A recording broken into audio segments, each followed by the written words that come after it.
En 2023, il aura souvent été question de laïcité à travers notamment les statues qu'on déboulonne, comme au Sable d'Olonne. En avril dernier, le Conseil d'État confirme la décision en appel de retirer la statue de l'archange Saint-Michel de l'espace public au nom de la séparation de l'Église et de l'État. Et contre la volonté, il faut le rappeler également, des habitants des Sables.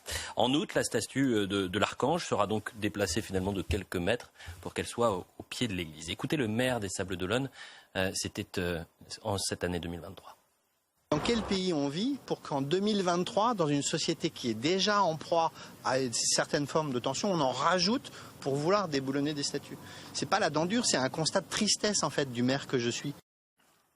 On peut saluer Yannick Moreau que vous connaissez très bien, et d'ailleurs vous l'aviez défendu cette statue vous à l'époque. Est-ce que en déboulonnant des statues, c'est pas d'une certaine manière la France qu'on essaie de déboulonner? Oui, tout à fait. En fait, c'est le concept de laïcité. Il y a deux sortes de laïcité.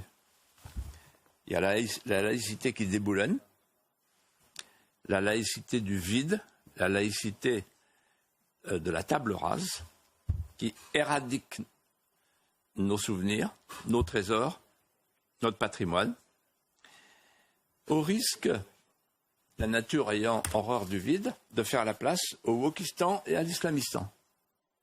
Parce que ce n'est pas avec les droits de l'homme et les valeurs de la République et la laïcité qu'on va arrêter une lame de fond.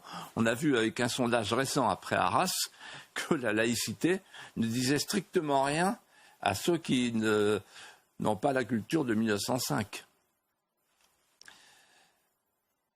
Et puis il y a la laïcité amoureuse, celle que je préconise, celle du maire des Sables, Yannick Moreau. La laïcité amoureuse, c'est celle qui sépare, qui distingue le temporel et le spirituel, certes, mais qui se nourrit de la mémoire vivante de la France pour éviter que notre société ne fasse grandir des plantes d'hébétude qui promènent leurs étourdissements dans l'air du temps. Ce qui est hélas trop souvent le cas. Et je complète ma réponse en vous disant ceci. Quel paradoxe. Les laïcistes d'aujourd'hui, en fait, se battent contre les laïcs d'hier. Les laïcs d'hier, c'était les historiens républicains. Ce sont eux qui sont allés chercher Jeanne d'Arc. Ce sont eux qui sont allés chercher les voix de Jeanne d'Arc. Ce sont eux, c'est-à-dire Jules Michelet, Jules Quicherat et Ernest Avis, qui sont allés chercher la bergère de Don Rémy parce qu'il y avait besoin d'un fédérateur qui remplace le Saint-Crème.